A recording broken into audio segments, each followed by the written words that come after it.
అందరికి నమస్కారం. Hi boys. ఇదేంటి వాసుని స్లోగనా ఇది? సరే, 2026 వచ్చి ఆల్మోస్ట్ 3 మంత్స్ కంప్లీట్ చేసుకుంటున్నాం. ఈ మధ్యలో మీరు చాలా సినిమాలు చూశారు, చాలా హిట్ అయినాయి. మీకు నచ్చిన సినిమాలు ఏంటో చెప్పండి. జన జనవరి నుంచి రిలీజ్ అయిన సినిమాలు: యుగంధర్, దురంధర్, నారి నారి నడుమ మురారి, మనశంకర్ వరప్రసాద్,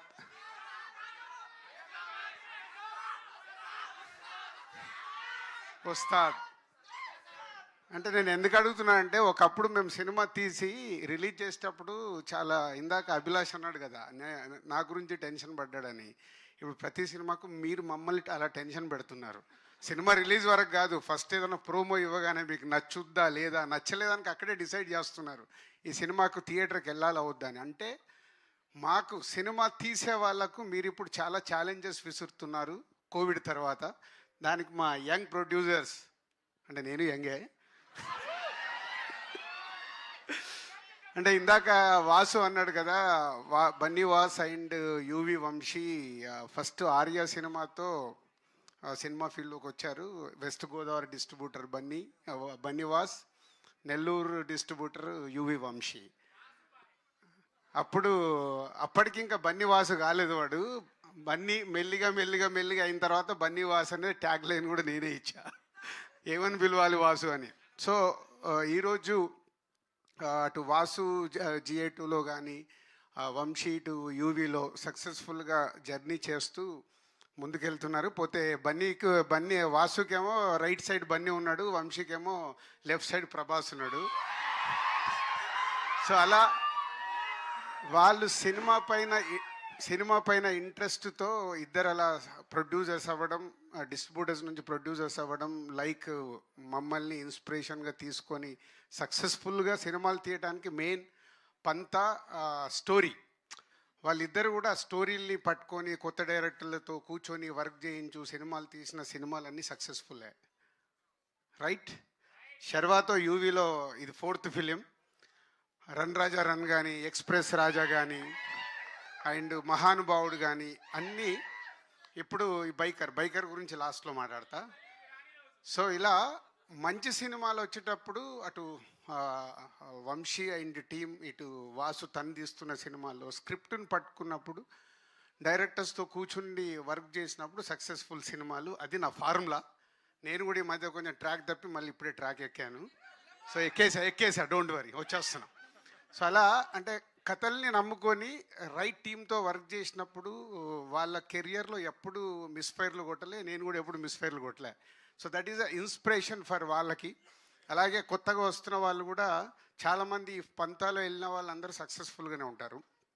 సో ఈ పాయింట్ ఎందుకు చెప్తున్నానంటే, మిర్చి సినిమా తీసినప్పుడు వంశీ ఫస్ట్ ఫిలిం నాకు కథ వినిపించాడు.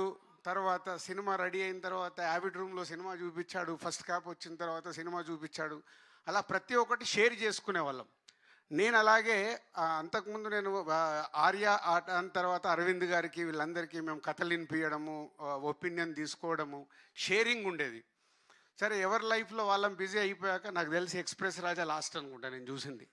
దాని తర్వాత వంశీ నాకు ఏ సినిమా చూపించాలి, after long time biker cinema అన్న నువ్వు చూడు అని చూపించాడు.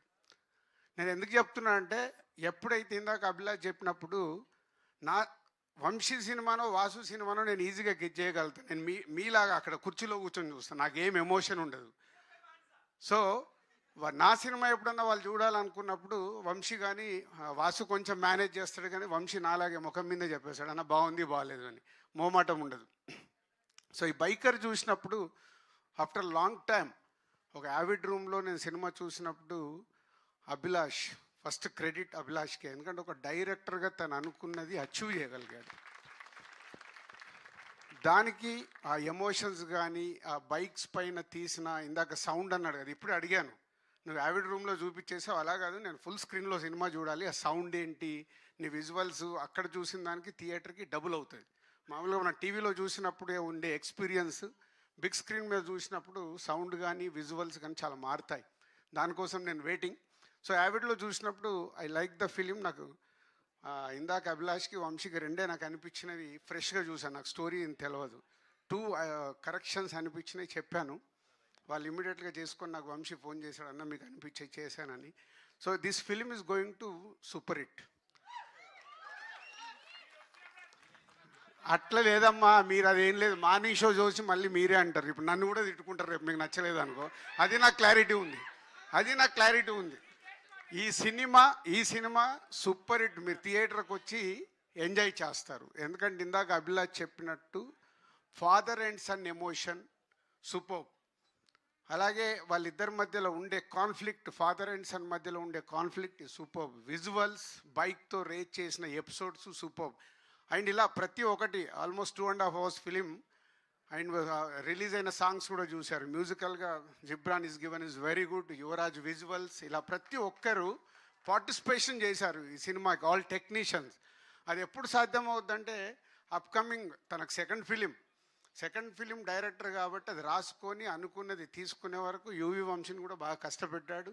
అలాగే వాళ్ళ యాక్టర్స్ని కూడా కష్టపెట్టారు. స్పెషల్గా ఇందాక రాజశేఖర్ గారి గురించి కూడా మాట్లాడతాను నేను. చెప్పారు ఇందాక అభిలాష్ 8:30కి వచ్చేవారని. అంటే మా ఇండస్ట్రీలో కొన్ని నడుస్తూ ఉంటాయి, రకరకాల రూమర్స్ ఉంటాయి, దాన్ని క్లియర్ చేశాడు అభిలాష్.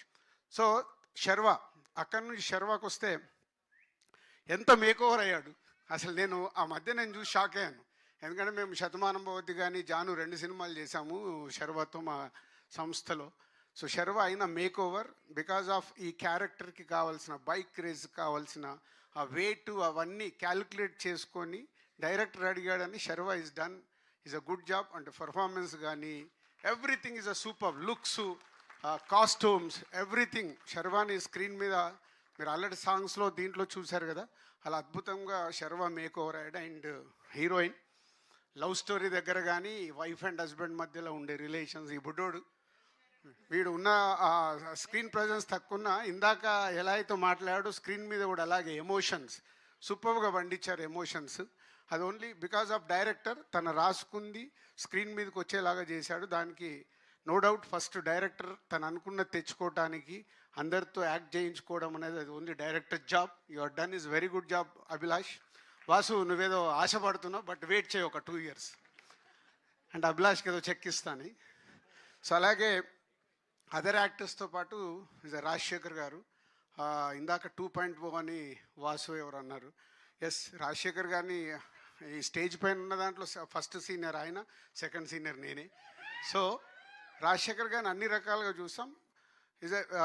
ఈ సినిమాలో ఒక ఫాదర్గా, ఒక శర్వాకు ఒక కోచ్గా తను చేసిన పర్ఫార్మెన్స్లో కానీ ఆ స్ట్రిక్ట్నెస్, కోచ్ అంటే ఎలా ఉండాలో అలా ఉండాలి కదా, దానివల్ల చేసింది వాళ్ళిద్దరి మధ్యలో జరిగిన కాన్ఫ్లిక్ట్ కానీ ఈజ్ అ సూపర్.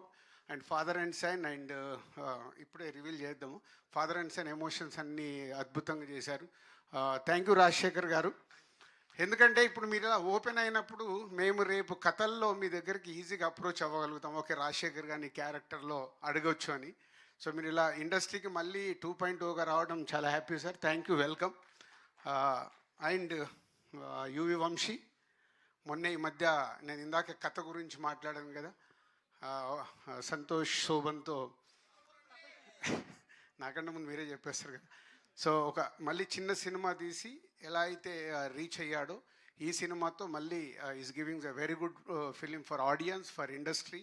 మా ఇండస్ట్రీకి ఏంటంటే సినిమాలు ఆడుతూ ఉంటే మాకు ఎనర్జీ ఎక్కువ వస్తుంది, మాకు సినిమాలు ఆడుతూ ఉండాలి. So thank you Vamsi. April 3rd నేను మాట్లాడిన అన్ని నిజాలు రేపు మీరు చూసినప్పుడు వస్తాయి. Thank you.